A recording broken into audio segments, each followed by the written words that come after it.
আমার ষোড়শী মেয়ে সুমনা প্রতিদিন রাত গভীর হলে তার বাবার বুকে মাথা রেখে ঘুমানোর জন্য বায়না করত। তার এই আবদার দেখে আমার স্বামীও আদরের মেয়েকে কাছে টেনে নিত। আমি তাদের এই অপূর্ব স্নেহ আর ভালোবাসার সম্পর্ক দেখে মনে মনে খুব আনন্দিত হতাম। এর একটি কারণ ছিল আমি নিজে কখনো বাবার ভালোবাসা পাইনি।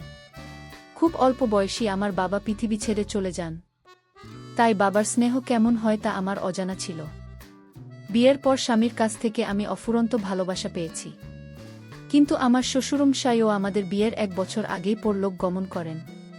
তাই তার ভালোবাসাও আমার ভাগ্যে জোটেনি।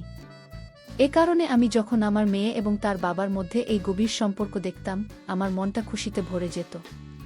আমি সর্বদাই চাইতাম, আমি যে প্রীতি স্নেহ থেকে বঞ্চিত হয়েছি, আমার মেয়ে যেন তার বাবার কাছ থেকে সেই ভালোবাসা পুরোপুরি পায়। তাই প্রিয়া যখন তার বাবার সাথে ঘুমানোর জন্য জেদ করত, আমি হাসি মুখে বাবা মেয়েকে এক বিছানায় শুতে দিয়ে নিজের পাশের ঘরে চলে যেতাম। কিন্তু সেই দিনের সেই দৃশ্যটা দেখার পর আমার পৃথিবী যেন ওলটপালট হয়ে গেল। আমার চোখের সামনে সব যেন অন্ধকার হয়ে এলো, আর পায়ের নিচের মাটি সরে যাওয়ার মতো এক অনুভূতি হলো। কারণ সেদিন স্বামীর ঘরের দরজা খুলতেই আমি শুনতে পাই আমার মেয়ের কণ্ঠ, যার কথাগুলো আমার হৃদয়ে এক শূন্যতা সৃষ্টি করল। এরপর যেটা আমি দেখলাম সেটা কোনো মায়ের পক্ষেই মেনে নেওয়া সম্ভব নয়। একজন বাবা আর মেয়ের সম্পর্ক যতটা পবিত্র হওয়ার কথা, সেখানে এমন দৃশ্য দেখা মানে নিজের ভিতরটা ভেঙে পড়া। আর এই পবিত্র সম্পর্ককে যদি কেউ কলুষিত করে, তবে তাদের মানুষ বলা চলে না। তারা হয়তো মানুষের রূপে, কিন্তু মন মানসিকতায় তারা পশুর চেয়েও ভয়ঙ্কর। বন্ধুরা, আমার অনুরোধ, আজকের এই কাহিনীটি আপনারা মন দিয়ে শুনুন। এই ঘটনা শোনার পর আপনারা হয়তো নিজের সন্তানদের প্রতি আরও যত্নবান হবেন। চলুন শুরু করি আমার জীবনের সেই মর্মান্তিক অধ্যায়। আমার নাম অঞ্জলি। আমার বিয়ে হয়েছিলাম এক ধনী ও সম্মানিত পরিবারের। শ্বশুরবাড়ির পরিবেশ ছিল একদম রাজকীয়। বিয়ের 2 বছর পর আমি এক ফুটফুটে কন্যা সন্তানের মা হই। সময়ের সাথে আমার মেয়ে বড় হতে থাকে, আর আমি একজন মা হিসেবে তার যত্নে কোনো ত্রুটি রাখিনি। আমার স্বামী ছিলেন একজন সফল ব্যবসায়ী। কাপড়ের পাইকারি ব্যবসার সাথে যুক্ত আমাদের বিশাল বাড়িটিতে আমরা একসাথে থাকতাম। আর মেয়েটি যখন একটু বড় হয়, তখন তাকে পাশের ঘরে থাকার অনুমতি দিই, যাতে সে নিজের মতো করে থাকতে পারে। সবকিছু ভালোই চলছিল, কিন্তু সময়ের সাথে আমার জীবনে এমন কিছু ঘটনা ঘটতে থাকে যে আমার মনকে আঘাত করতে শুরু করে। যেটা এক সময় ছিল ভালোবাসায় ভরা সংসার, সেটি ধীরে ধীরে জটিলতায় ঘেরা হয়ে উঠতে লাগল।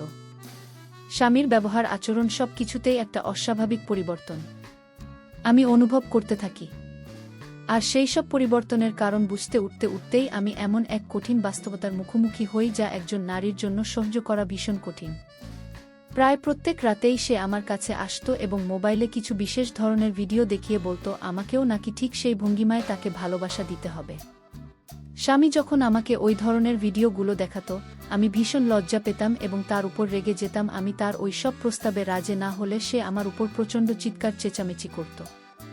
এমনকি এক রাতে তার চাহিদা এতটাই বেড়ে গিয়েছিল যে সে একটি ভিডিওতে যেভাবে একটি মেয়ে একটি ছেলেকে আদর করছিল, ঠিক সেভাবেই আমাকে তার সঙ্গে আচরণ করতে বাধ্য করতে চায়।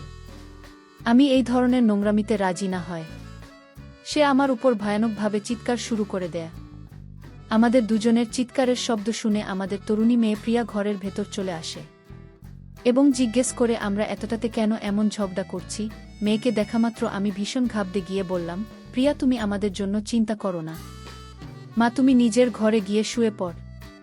তখন আমার স্বামী তার মেয়ের কাঁধে হাত রেখে বলল, প্রিয়া, আমার সোনামা, চলো, আজ আমি তোমার ঘরে ঘুমাবো আর তোমাকে গল্প শোনাবো। সেদিন আমার স্বামী আমার উপর রাগ করে মেয়ের ঘরে ঘুমাতে চলে যায়। এদিকে আমি আমার মেয়ে সম্পর্কে এমন এক সত্য জানতে পারলাম, যা শুনি আমি বিস্ময় হতবাক হয়ে গিয়েছিলাম। কিন্তু যখন আমি সেই সত্যটা জানতে পারি, তখন অনেক দেরি হয়ে গেছে। আসলে আমার স্বামীর প্রচুর সম্পত্তি ও অর্থ থাকায় আমাদের জীবনযাত্রাও ছিল ভিন্ন। আমাদের বাড়িতে প্রায় বড় বড় ধনী ব্যক্তিরা আসতেন এবং তাদের সঙ্গে আমার স্বামী প্রার্থী করত। এই সব কিছু আমার মন্দ না লাগলেও আমি নিজের সংস্কৃতি ও মূল্যবোধ কখনো ভুলিনি। এত ধনসম্পদ থাকা সত্ত্বেও আমি সবসময় নিজের মান সম্মান বজায় রেখে চলতাম। কিন্তু আমার মেয়ে ছিল স্বভাবের দিক থেকে সম্পূর্ণ বিপরীত। সে যেহেতু ছোটবেলা থেকে প্রচুর আদরযত্নে বলা হয়েছে এবং এক নাম করা প্রাইভেট স্কুলে পড়ত, যেখানে সমাজের উঁচু স্তরের ছেলেমেয়েরা পড়াশোনা করত, তাই তার চাল চলন ছিল অন্যরকম। আমার মেয়ে প্রায়ই তার বন্ধুদের সঙ্গে গাড়িতে করে ডিস্কো ক্লাব যেত এবং সেখানে তাদের সাথে উদ্দাম আনন্দে মেতে উঠত। প্রিয়াকে তার বাবা অনেক বেশি স্বাধীনতা দিয়ে রেখেছিল যে আমি একদমই পছন্দ করতাম না। এমনকি প্রিয়া আমাকে পড়াশোনার নাম করে মিথ্যে কথা বলে তার ছেলে বন্ধুদের সঙ্গে ক্লাব চলে যেত এবং সেখানে গিয়ে যা করত তা শুনলে আপনারাও চমকে উঠবেন। আসলে প্রিয়া ওই বয়সেই তার ছেলে বন্ধুদের সঙ্গে ক্লাবে গিয়ে ঘনিষ্ঠ সম্পর্কে লিপ্ত হতো এবং বিকৃত আনন্দ উপভোগ করত। অন্যদিকে আমার স্বামী প্রায় প্রত্যেক রাতেই আমার সঙ্গে তার ইচ্ছামতো সম্পর্ক করার জন্য ঝামেলা করত। আমার অনিচ্ছা সত্ত্বেও শুধু স্বামীকে খুশি রাখার জন্য এবং সংসারে শান্ত বজায় রাখতে সে যেভাবে চাইত আমি সেভাবেই তার কথা মেনে নিতাম। কারণ আমি জানতাম আমাদের মধ্যে রোজগার এই অশান্তির প্রভাব আমাদের মেয়ে প্রিয়ার উপর পড়বে। তাই আমি তার সবই মেনে নিতে শুরু করেছিলাম। কিন্তু ততদিনে আমি অনেক দেরি করে ফেলেছি এবং আমার মেয়ের উপরে যে মারাত্মক প্রভাব পড়বে তা আমি কল্পনাও করতে পারিনি। আমার মেয়ে যখন তরুণী হয়ে ওঠে এবং আমার স্বামী যখন রাতে আমার সঙ্গে তার ইচ্ছা পূরণ করতে না পেরে ঝামেলা করত তখন প্রিয়া লুকিয়ে জানালার ফাঁক দিয়ে দেখত। আমাদের চিৎকারের কারণ জানার জন্য সে একদিন পরিকল্পনা করে আমাদের ঘরের জানালাটা সামান্য ভাগ করে রেখেছিল। সেদিন রাতেও যখন আমার স্বামী আমার সঙ্গে ঝামেলা করছিল আমি বাধ্য হয়ে তার পছন্দের একটি ভিডিও দেখে তারপর তার সঙ্গে ঘনিষ্ঠ হয়েছিলাম। আমাদের স্বামী স্ত্রী সেই ব্যক্তিগত মুহূর্ত আমার মেয়ে নিজের চোখে দেখে ফেলেছিল এবং এটাই তার কচি মনে এক ভয়ঙ্কর প্রভাব ফেলেছিল। আমাদের ঘরের পাশেই ছিল প্রিয়ার ঘর এবং দুটি ঘরের মাঝে একটা কাঠের জানালা ছিল যেটা সে ইচ্ছে করেই ফাঁক করে রেখেছিল। নিজের চোখে আমাদের স্বামী স্ত্রীর মধ্যকার সে গভীর ও ব্যক্তিগত সম্পর্ক দেখার পর থেকে সে তার নিজের বাবাকেই এক অন্য দৃষ্টিতে দেখতে শুরু করেছিল। এটা শোনার পর আপনারা হয়তো চমকে উঠবেন।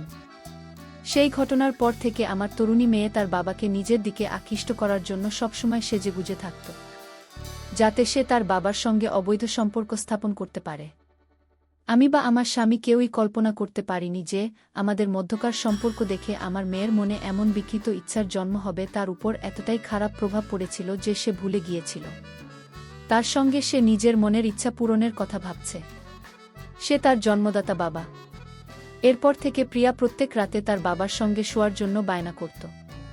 সে সব সময় তার বাবার আশেপাশে ঘুরঘুর করত এবং প্রতিটি কাজে বাবার কাছে গিয়ে আবদার করত। এমনকি একদিন প্রিয়া তার বাবাকে বলল যে সে তার সঙ্গে একা সিনেমা দেখতে যাবে। আমার মনে কোনো সন্দেহই আসেনি যে প্রিয়ার মনের ভেতরে এমন একটা নোংরা চিন্তা বাসা বেঁধেছে। তার মনুষ্যত্ব কি শেষ করে দিচ্ছে। সেদিন সিনেমা হলে গিয়ে প্রিয়া সমস্ত সীমা অতিক্রম করে ফেলেছিল। সে তার বাবার কোলে বসে পড়েছিল। এরপর থেকে সে স্কুলেও যাওয়া বন্ধ করে দেয় এবং সারাক্ষণ তার বাবার পেছনেই ঘুরে বেড়াত। আমি স্বপ্নেও ভাবতে পারিনি যে প্রিয়ার মনে এই ধরনের কিছু চলছিল, আর আমি বোকার মতো বাবা মায়ের এই ঘনিষ্ঠতা দেখে মনে মনে খুশি হচ্ছিলাম। এভাবে কিছুদিন কেটে যাওয়ার পর একদিন দুপুরে আমি যখন বাড়ির কাজের লোকদের সঙ্গে কিছু কাজ গোছাচ্ছিলাম তখন সব কাজ শেষ করে আমি দোতলার ঘরে যাই। আমাদের ঘরের ভেতর প্রবেশ করতেই যে দৃশ্য আমি দেখলাম তাতে আমার পায়ের তলার মাটি যেন সরে গেল। আমি দেখলাম আমার স্বামী তার আদরের মেয়েকে একটা চড় মেরে বলছে, আমি তোর বাবা হই। আমার সঙ্গে এই ধরনের অশ্লীল কথা বলতে তো লজ্জা করল না। আমি তখন কিছুই বুঝতে পারছিলাম না যে আমার স্বামী কেন তার একমাত্র আদরের মেয়ের গায়ে হাত তুলেছে। পরে জানতে পারলাম আমার স্বামী মেয়েকে মেরেছিল কারণ প্রিয়া তার বাবার কাছে ঘনিষ্ঠ হতে চেয়েছিল। আমার স্বামী যখন প্রিয়ার নোংরা ইশারা বুঝতে পারে তখন সে নিজের রাগ সামলাতে না পেরে প্রিয়ার গায়ে হাত তোলে। সেদিন রাতে আমার স্বামী গোপনে আমাকে প্রিয়ার ব্যাপারে সবকিছু খুলে বলে। তারপর সেদিনই আমিও আমার স্বামী সিদ্ধান্ত নিই যে এই মেয়েকে আর বাড়িতে রাখা নিরাপদ নয়। যত তাড়াতাড়ি সম্ভব একটি ভালো ছেলে দেখে ওর বিয়ে দিতে হবে। সেই দিন থেকে আমার স্বামী প্রিয়ার জন্য ভালো পাত্র খুঁজতে শুরু করে এবং সেই ঘটনার 20 দিনের মধ্যে মেয়ের বিয়ে ঠিক করে ফেলে। কারণ আমরা বুঝতে পেরেছিলাম প্রিয়ার মনের মধ্যে যে বিষ প্রবেশ করেছে তার একমাত্র ওষুধ হলো বিয়ে। যখন সে তার স্বামীর ভালোবাসাও আদর পাবেন তখন সবকিছু ঠিক হয়ে যাবে এবং সে নিজের ভুল বুঝতে পারবে। আমি কিন্তু প্রিয়াকে কোনোদিনই জানতে দিইনি যে সে তার বাবার সঙ্গে যে নোংরামি করতে চেয়েছিল সেই বিষয়ে আমি অবগত আছি। কারণ আমি জানি আমার মেয়ে যদি জানতে পারে যে তার এই বিকৃত মনোভাবের কথা আমি জানি তাহলে সে একদিন নিজের কাছেই নিজে লজ্জিত হবে এবং হয়তো লজ্জায় নিজের কোনো ক্ষতি করে বসবে। তাই আমি তাকে এই বিষয়ে কিছুই জানতে দিইনি। এরপর আমরা খুব তাড়াহুড়ো করে আমাদের মেয়ের বিয়ে দিয়ে দিই। এখন সে তার স্বামীর ভালোবাসা পেয়ে অনেক সুখে আছে এবং নিজের জীবন নিয়ে ব্যস্ত। আশা করি আপনারা সবাই বুঝতে পেরেছেন যেসব বাবা মায়ের তরুণ বা তরুণী সন্তান আছে তাদের কতটা সাবধানে থাকা উচিত। নইলে আমরা আমাদের মেয়েকে নিয়ে যে বিভীষিকাময় পরিস্থিতির সম্মুখীন হয়েছিলাম, সেরকম পরিস্থিতির মুখোমুখি আপনাদেরও হতে পারে, যদি আপনারা যথেষ্ট সতর্কতা অবলম্বন না করেন। আমি স্বামী স্ত্রীর মধ্যকার কোনো ব্যক্তিগত আচরণের কথা বলতে চাইছি, তা আপনারা নিশ্চয়ই বুঝতে পারছেন।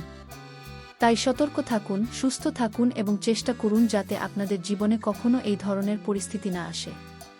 বন্ধুরা, আজকের গল্পটি এখানেই শেষ করছি। গল্পে কোনো ভুল ত্রুটি হয়ে থাকলে ক্ষমা করে দেবে।